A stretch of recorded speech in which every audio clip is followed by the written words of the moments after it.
Good day. So our topic is about business and consumer loans, week 5 of quarter 2. So we have three objectives here, but we will focus on the last objective, solves problems involving business and consumer loans. As you see, we have three problems on the slide and we will solve each of them. So the first problem, a business loan is 200,000 pesos, is to be repaid in full after 2 years. So what is the amount to be paid if the effective rate of interest is 10%? So we have the hint, the future value is equal to the present value times 1 plus j raised to n. So in solving problems, we first know what is asked, and then after that we identify the given information and the number sentence or the model that will help us find the answer to the problem. So again, what is asked? So what is the amount to be repaid, or what is the amount to be paid after the term or on the term? We have to use the symbol for that. So that is the future value, yung amount to be paid after the term. So that is F, or the amount to be repaid, or the future value. So ano naman yung mga given? So yung given dito ay yung principal, which is 200,000 pesos. So tinanggal ko muna yung unit for the sake of our solution, para hindi tayo malito na marami tayong nakikitang figure or character. So dito ano naman ang iba pang given. So we have the time, ang time natin, or we can also say it as or call it as term. So time or term is 2 years, and then the rate represented by small r, so that is 10%, in decimal is 0.1 or 0.10. And then ano yung number sentence natin? Meron na tayong hint dito, meron tayong model to solve for the missing value. So f, this is now the solution. So f is equal to p. So meron tayong present value 200,000, and then times 1 plus j. Ano nga pala yung j natin? So since this is effective rate, so pag effective rate, yung ating r is also equal to j, and then yung ating t is also equal to n. So since ang r natin ay equal sa j, which is also 0.1 or 10%, so that is 1.1. Pwede rin natin isulat as 1.10, and then raised to n. So our n is also t, or equal to t, which is equal to 2. And then using our calculator, so we will easily get the future value, 242,000 pesos. So since we are talking about the Philippine money, so the unit is pesos. So how do we answer the problem? So what is the amount to be paid? So the amount to be paid is how much? 242,000 pesos. So ito yung tamang way ng pagsulat natin ng figure. So the amount to be paid is 242,000 pesos. Next problem. Solem decided to venture in an online business and decided to go to a financing institution to borrow 50,000 pesos. So if her monthly payment is 1,500 on a 5-year mortgage, how much is the total amount of interest? So yung interest natin ay yun yung what is asked. So I, and then ano yung mga given information sa atin? So we have the principal amount, of money, which is 50,000, and the monthly payment. So, ang ginagamit na lang natin dito yung mga symbol kaysa isulat natin ng buo yung word. The monthly payment is equal to 1,500. So, again, hindi ko muna isusulat yung 0.00. And then, yung time is equal to 5. And since it is monthly payment, yung ating M, yung frequency ng payment natin is equal to 12. Kasi 12 payments in a year.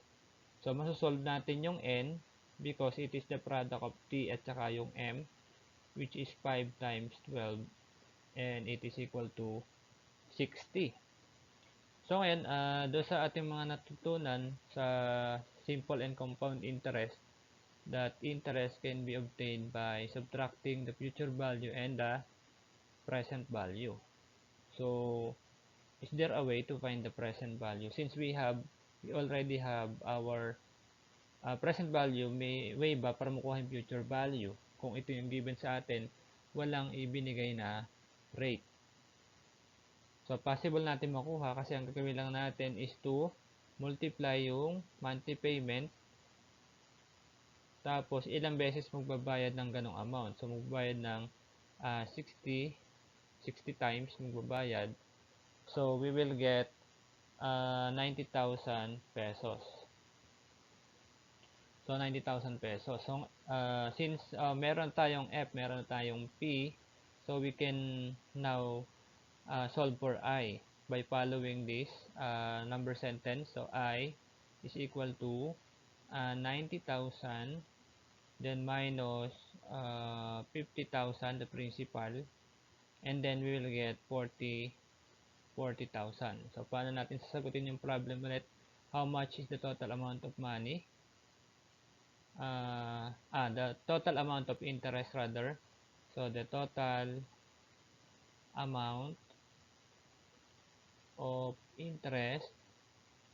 So, itatama natin dito sa answer. So, the total amount of interest is, ilagay natin yung correct unit. So, that is 40,000, tsaka proper way of writing figure. So, the total amount of interest is 40,000 pesos. And then, problem number 3, PCO Incorporated approached Rudy and offered to lend him a capital for his computer business amounting to 300,000 pesos to be paid in 3 years with 12% interest. So, how much would be is his monthly payment? So, again, syempre, ang una nating aalamin, ano ba yung pinapagawa sa atin? So, what is asked? So, in this problem, it asks for the monthly payment. So, R is missing. And ano yung mga given information? Again, we have the principal of 300,000. And then, yung time natin, 3 years siya. And meron siyang monthly interest. Therefore, yung ating M is equal to 12. Meron tayong R, which is equal to 12%. And can be converted into decimal, 0.12. And the payment is also monthly. So if you remember, we discussed annuity, in which we learn about simple annuity and general annuity. And this problem is an example of simple annuity. So the payment and the conversion period of interest is the same or are the same. Monthly ang interest natin and the payment is also monthly. So this is under simple annuity. So how to find R? So if you remember, we have this formula, P is equal to R times 1 minus 1 plus J raised to negative n, and then over J. So, okay. Ito ang kailangan natin. Kailangan natin makuha yung R. So, how to solve for R? Therefore, R is equal to P over 1 minus 1 plus J raised to negative n over j. So, basta tandaan natin alin ba yung denominator, alin ang numerator. But by looking at this, may kulang pa ba sa ating given? So, mapansin natin wala yung n, wala rin yung ating j. So, dito, hindi magkatulad ng r at saka yung j. So, ang j ay makukuha natin, j is equal to im over m. So, ano ba yung ating I? Yung I natin ay sa rate galing. So, ang iba gumagamit ng R, ang iba gumagamit ng I.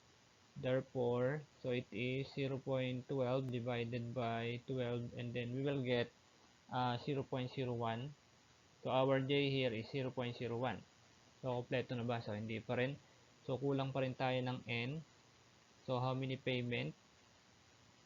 So, N is equal to T times M. So, ang T natin ay 3 years and then yung M natin is 12. Therefore, we will have 36 payments. So, kompleto na yung ating mga information to solve the problem. So, again, ilalagay na lang natin, substitute the value or the corresponding values and then this is 1 minus 1.01 since our J is 0.01. After adding 1 and J, so 1.01 and then our n is equal to negative 36 or 36. But the formula says it is negative, then divided by 0.01. Then by following the PEMDAS principle, still our numerator is 30,000 and simplify the term or simplify the expression inside the grouping symbol. Then we will get 30.1075 or 1075. This is rounded, pero ang ginamit ko sa calculator hindi ko in-round off. Ito ay for the sake of showing the solution lang. Possible magkaiba-iba tayo ng sagot pero dapat maliit lang yung discrepancy ng mga sagot natin. And then this is what I have after using my calculator. So 9,964.29. So possible magkaiba tayo dito sa tatlong digit na to. So depende kung ilang digit yung ating gagamitin sa pag-round off. Pero mas maganda, wag na lang natin i-round off. Isulat na lang natin lahat ng decimal places na nakikita natin sa ating calculator.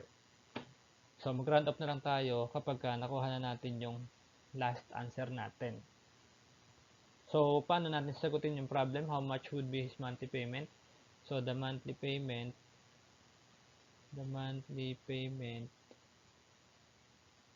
would be, ayan, lagay na natin yung unit. So, 9,964.29 pesos.